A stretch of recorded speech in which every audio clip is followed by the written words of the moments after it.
The live stream has started now. Awesome. Thank you so much. Hi, everybody. The September 9th, 2020 meeting of the Compliance Committee will come to order with the following members present. Dr. Swin. Present. Mr. Jackalone. Here. Myself, Michael Schottenstein. May I please have a motion for approval of the August 13th, or was it August 12th, 2020, with the correction of the date? Yes. Motion, please. Move. Mr. Jackalone. Second. Dr. Swin, thank you. All in favor, aye? Aye. Thank you. So first on the agenda today is an overview of statistics and reporting regarding our licensees who are on probation with the board, as well as licensees who are participating in the non-disciplinary confidential monitoring program regarding mental and physical health impairment. So Alexandra, if you would be so kind as to review this with us. Of course. As Stephanie mentioned in some of her earlier commentary, we're in the process of building dashboards which track a lot of data, not only related to productivity, but other factors that the board oversees. And so I gave you the data that we had for the basic stuff that we can currently run in the system. But before we started building out other filters and dashboards to be able to give you reports for both probation and confidential monitoring, we wanted to solicit your feedback on the information that you would find most helpful so that when we build those dashboards, we're giving you the data that you want to feel you have a good overview of who we're overseeing and for what. Thank you so much. Any discussion? So I can tell you what I would personally be interested in, if you'd be so kind, is I would be interested in metrics showing, how many of our licensees are following their probation and how many violate it. And I would also be interested in,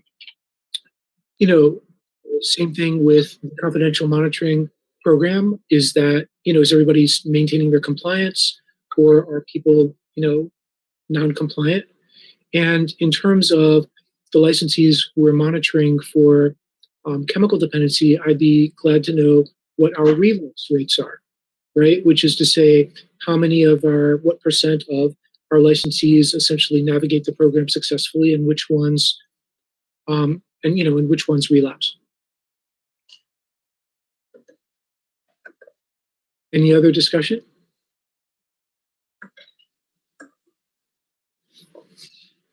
Okay. Anything else then for us, Alexandra? I do have a follow-up question for your point on those who are in compliance versus those who are in violation. We currently have, a couple different options for minor compliance issues. I believe the last time the board approved the tolling guidelines, it was about 2015. If someone has mitigating circumstances, they may receive a caution letter. And then there's a tolling protocol where you can have your probation extended. It's, in general, a 3 strikes and you're out policy. It would be easy for us to tell you, how many caution letters we sent out and things like that. However, if someone does rise to the level of being sent to enforcement, we may get into a situation where we can't tell you that because it's coming to you as a site. I guess what I'm wondering is, could you do it in a de-identified way? I'd be interested to know how many of our probationers end up going to enforcement. Okay. Versus how many are just caution. Would you want to know for those people who are receiving caution letters or tolling, if this was their first or second? How much detail do you want for the non-compliance? If it's not an imposition, if it's not a bother, sure. I'd be glad to know if those caution letters are productive in terms of getting licensees back on track, or if they're not. Okay. Mr. Chairman. Yes. Dr. Chairman. We have, I'm sorry, I do not have in front of me, I can't see you, but do we have a tracker like we have established with our legislation? I mean, do we have a master list of all of our probationers and when they were last seen, and something that lets us know? The only reason I'm on, I mean, I know I'm not a member of the committee, but it really worries me. I think we have hundreds of probationers, and I don't think, well, I just don't think you can be a very productive. We can put them on probation. If we don't follow them, it's a waste of time, as we all know. So, I just don't trust, with all due respect, I don't trust that we have a robust capacity or process in place right now to properly ensure that our probation is being, is meaningful. So I guess that's a question I would ask. We do have an internal tracking system for staff, but we've never set up something that is available to board members. We could explore finding ways to do that. In our Salesforce system, which is how we manage all of our complaints, there's a specific object that was created which attaches to a person's license, and it tracks their probationary requirements, including when their paperwork is due, when their next appearance is.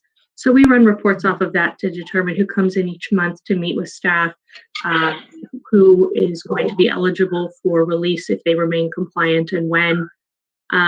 We could certainly explore finding some way to share that with board members, possibly in a de-identified way if necessary, so that you can get a better global picture, which is what we're trying to do with this as well. Add more transparency. The board to get a better picture of our probationers and what their requirements are and our rate of compliance. To Ms. Montgomery's underlying point, we feel overwhelmed essentially by the number of probationers in terms of the demands on staff. Do you feel like we're effectively monitoring them? You cut out at the beginning of that, but are you asking if we feel we have adequate staffing to monitor our probationers? Yeah, sure. I think that this is something that we may discuss at the board retreat. I think as we currently monitor people, we are meeting those needs. I've discussed with Stephanie some scenarios or things that I think we could do better, which may necessitate additional staff. I think it's something that is a more global discussion off of the Fsmb audit, the direction we want to go in, whether that's the potential of auditing charts ourselves with a medical director or more boots on the ground office visits by investigators. There are a lot of things that I think will need a more robust discussion by the board on how we want to monitor people to protect the public. Okay, thank you. Dr. Shensi, I think that we have, I think we have a lot of room for improvement on how we can sort of systematically organize our probationers and track, where they are in the process internally, as well as maybe add some transparency to that. But I do have some concerns on how we're tracking internally. I think we need to sort of step up our game on the kind of at a glance where we are at any given month with our probationers. And, they're on probation for a reason, right? And so, and then I think, kind of building on what Alex said, I think we can really make some improvements on a more substantive process with our probationers, right? We have hundreds. So we also can't make this the thing that boils the ocean. We're not boiling the ocean with this, right? But I do think that we've sort of, for the sake of efficiency, gotten more toward a kind of a checklist process.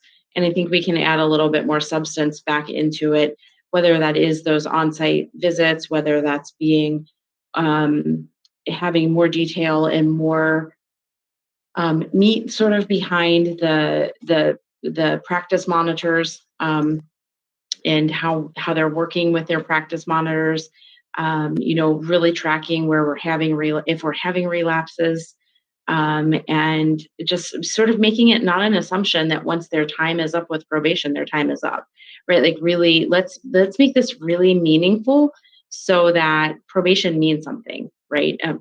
Meaningful so it means something. Let's make it meaningful so that on the other side of probation, we don't see this probationer again, that we get them on track.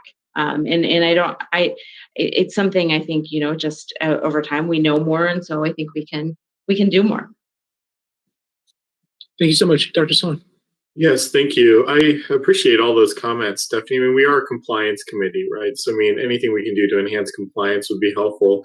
But globally, one question I have, I suppose, for Dr. Schottenstein or Alexandra is, when we're talking about this, like a dashboard, are you guys referring to like in each individual patient, or like globally all the patients that are under probation? Because I'm confused by what you mean by dashboards, what I'm saying. Because Stephanie, the way she was talking, it seemed to me to lend itself to like an individual case file. But I think if you're looking at de-identified data, it would be like a global dashboard, right? So can you define what we're talking about? Is it each patient individually or like everyone? What we would bring back to the board would be global, right? So what we would share with you all would be global. And the part I was talking about was more of the internal management and really the substance behind our process. So I think, for the sake of Alexandra's question, it was really the data that we presented to all of you in your onboard packet to say, are we on track here with the types of numbers that we're giving you, so that we can start reporting month over month and kind of looking at where we are with all of our probationers as a whole. Yeah, so that's helpful explanation. And to that point, I know Alexandra probably wanted to say something. I saw you unmute your mic, but just to weigh in my opinion, if that's the case, I agree with what Dr. Schottenstein was saying, that de-identified data would be helpful for a global picture. And at the same token, I agree with what you're saying, Stephanie, about potential opportunities for individual cases to be improved. Okay. So yeah, it was my thought earlier when I was, referencing metrics, basically, who's violating their probation, who's relapsing, which is to say, statistics like this, the numbers, it's interesting academically, but I'd like it to be useful, right? I'd like to know essentially if we're doing a good job with our probationers. And so I think there are ways to measure essentially, the progress of our probationers, where we can, get a good sense of that. That's what I'm looking for. Any other discussion? That all okay, Alexandra? That's certainly helpful. I will start putting together some information, and we'll have a draft for you hopefully next month to review and give us your feedback. That's very kind of you. Thank you so much. So if that's got us for that, maybe we'll move on then, please, to what's next on our agenda, which is a follow-up to the August 12th, 2020 Compliance Committee meeting discussion regarding the OPHP. So one of the topics we touched on had to do with the eligibility for the One Bite program for those who are initial applicants for training certificates or full licensees who have had treatment with a PHP in another state. So Chelsea has put together a table that details that process for program referrals in several other states. It looks like confidential transfers are permitted in all the ones essentially that we looked at, with different methods of managing the process. So Chelsea, do you want to speak to that? Yeah, sure. So it seems like, yes, confidential transfers are generally permitted. The process itself seems to differ between every state. There's not really a standard process, I guess, when you look at all of the states combined. Right. And so I'll just note in that respect, because I found it interesting, number one, that essentially every state you looked at allows for this. And number two, I was looking at the 2018 Fsmb policy on wellness and burnout. They recommend that state medical boards consider offering the option of safe haven non-reporting to applicants for licensure who are receiving appropriate treatment for mental health or addiction. So basically, they feel like if physicians are monitored by and in good standing with a physician health program, that they could apply for medical licensure without having to disclose diagnosis or treatment to the board. So this appears similar, looking at this table, to the Washington program, where if the practitioners are enrolled with the Washington PHP, then they don't need to disclose information to the board. I don't know how I feel about that, but I did find it interesting. And then there are other states that have, much more sort of a robust monitoring that's going on. So, I think that if we're comfortable moving ahead with a recommendation that students who are applying for training certificates and licensees from other states who are in a PHP, that they would be eligible for one bite, then of course we need to kick around, the version of monitoring that's comfortable for us. Any discussion about that?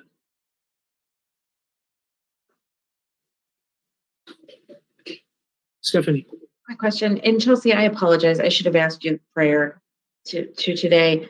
Do we know, we have these states here, and these are typically states we look at when we're doing comparisons, because some of these, there are larger states or contiguous.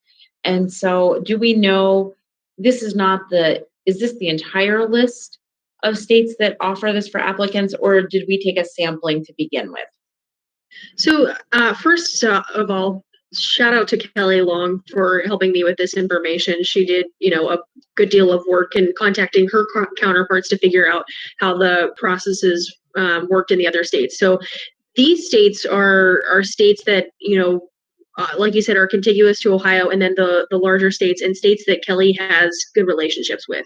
So this is the extent of the list that I have. There could be more as well.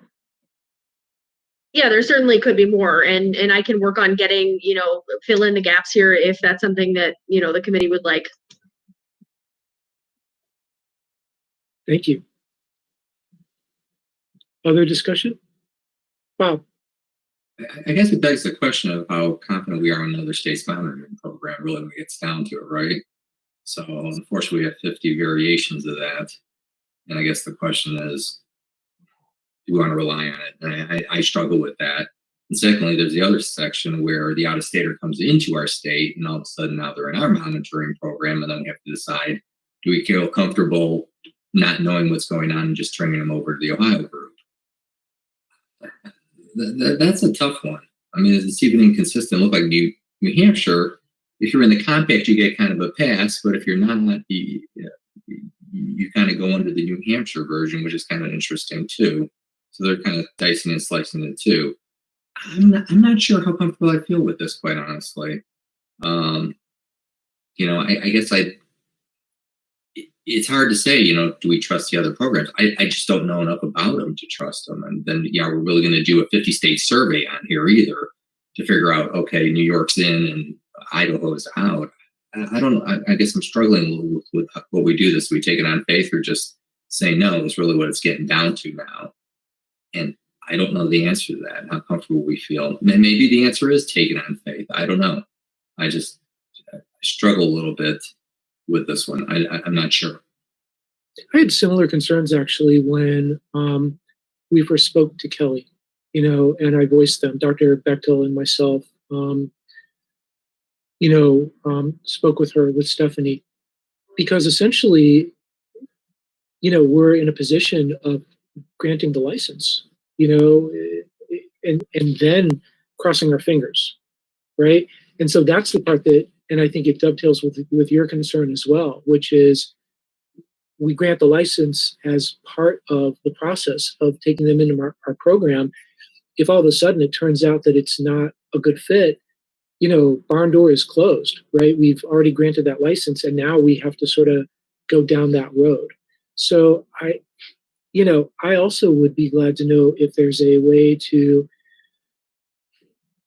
provide some accountability in this process. I like the idea, in theory, of expanding the program to students. We had, not this month, but I want to say it was last month, we had a licensee who went into a consent agreement for marijuana use, who would have been a good candidate for One Bite. I like the idea of licensees being able to transfer into our state, and I like the idea of potential trainees coming here as well. And I think that we also potentially,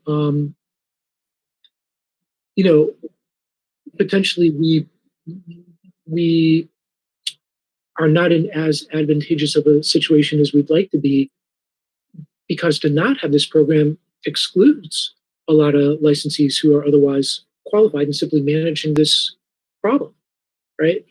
So that's my thought. Other discussion? The one thing I would point out is I've thought through this from the licensing process standpoint. If they do come in and they're participants in that One Bite, that's their One Bite, right? And so they do come in. So I guess then it becomes this: are how many people are we really denying on the front end on their licensure application because of this? And if we are, and if we're not, are they being forthcoming when they do apply to us to begin with, or would they be more forthcoming, if they knew they could continue their process, and then that's their One Bite? If something does happen, then they come back through our disciplinary process. Mm-hmm. Okay. Yeah, Mr. Jagiellon.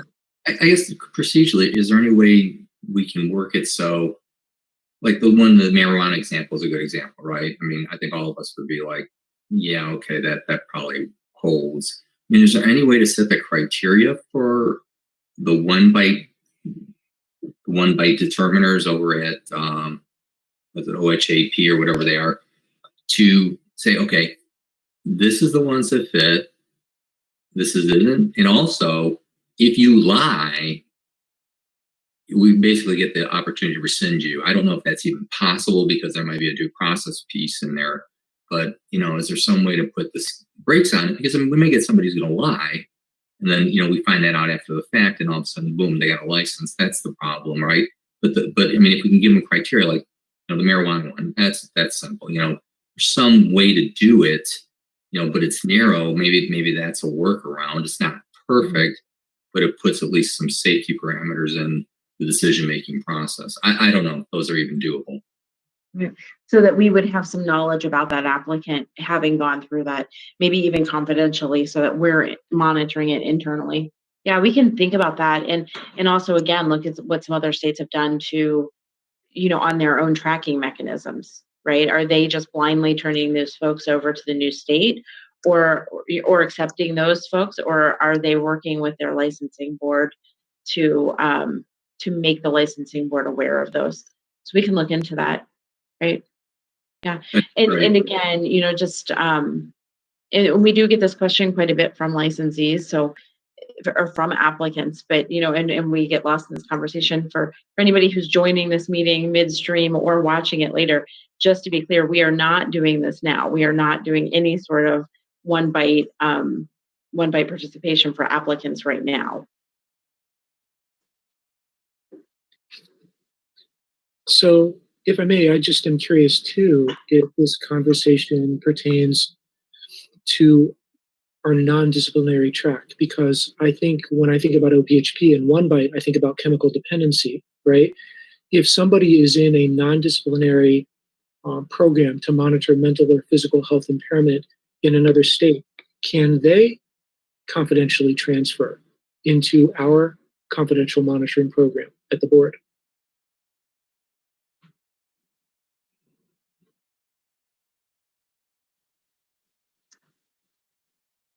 You ask that again. Do you mind asking? So we have a non-disciplinary program, of course. We have a non-disciplinary track, right, under 4731-2803. And that lets us confidentially monitor mental and physical health impairment, right, for those licensees who meet criteria. And so what I guess I'm wondering is, if let's say, and I'm just picking it out of the air, let's say Pennsylvania has a similar non-disciplinary track, and let's say one of those licensees in that non-disciplinary track in Pennsylvania would like to come to Ohio to practice, can they seamlessly enter into our non-disciplinary track that way? So that's, Alex, you might know better than I, but my understanding is that we are allowing those applicants into the confidential monitoring piece under non-disciplinary. So you're talking about the confidential monitoring? Yes. Yes. My understanding is that we do allow that. Okay, good. Yeah, I believe so, but I don't handle the front end part. So yes, I just received confirmation from Rebecca that yes, we are. They sign a participation agreement before we give them a license. Great. Thank you so much. So what's our thought then in terms of where we proceed from here, right, in terms of this OPHP matter? So we actually, for our retreat, we have planned OPHP to come in to talk to us for about an hour and present to us. And I thought that it would be helpful to hear from them. I thought it would be helpful for the full board to hear from them based on some of the concerns or comments that were raised at the last compliance committee meeting, that it was probably a good time for a refresher on what OPHP is doing, what their activities are and how they're working with us on certain things. And then, I thought it would be, I think this gives us even more research to do on this applicant issue.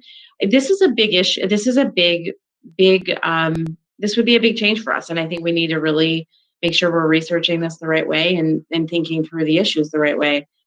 So, I think we'll continue on with that and then probably hear from OPHP at the retreat. That's great. Hi, Dr. Sloan. Yes, hello. So, on that note with OPHP, just a general comment for everyone as we interact and food for thought. OPHP has struck me more of a physician advocacy group, and I'm sure they do a great job doing that, and that's a wonderful needed service. Of course, our obligations are to protect the public as well. My concern with OPHP is if they do consider themselves to be a physician advocacy group, is the implicit bias in favor of the physician and not in favor of public protection. So my general question with OPHP is going to be, if they do something in favor of physician, right, what mechanism do we have, either to undo that or do they face any issues? I don't want to use the term punishment, but like what retribution is out there for OPHP, if that occurs? Right. Is the question. Yeah, and I think that's a fair question. And to your point, Dr. Soin, Kelly Long, their executive director, did just recently, at the end of last week, sort of send me a letter outlining, and I can share this with all of you, what their services are, just sort of a high level overview of what their services are. I think what we'll have to be very mindful of, and I don't want to step on Kim's toes here, though, is that if we evolve this relationship, and continue down different paths with them, I think we have to make sure that we have the right contractual provisions in place and make sure that we have the right guardrails, that we either it's sort of like any other partnership, any other really program that I've worked with in the state.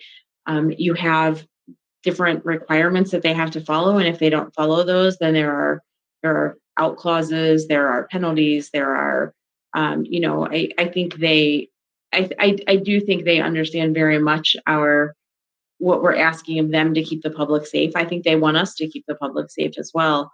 But I think you're right. We would have to have those reassurances and those guardrails in place contractually if, whatever next steps look like. Thank you. Further discussion? Okay. So I think that's a nice discussion, and I really appreciate everybody participating. I was actually thinking that it would be helpful to talk to Kelly again, about the concerns that Mr. Jackalone raised, So it sounds like we'll get that opportunity, and potentially any of the matters that we brought up today. We can see if we can get some satisfactory, answers in that regard. But, it's always been sort of an underlying theme about OPHP's sort of dual role, right? Being an advocate for the physicians, but at the same time, helping us with our One Bite program. So I really appreciate the fact that they, appear to be making a really good faith effort to wear both hats well. And I'm certainly, hopeful that that'll continue to be the case. Any other thoughts from anybody today? Okay, so if we're good, I'll have a motion to adjourn, please. So moved. Thank you. Second.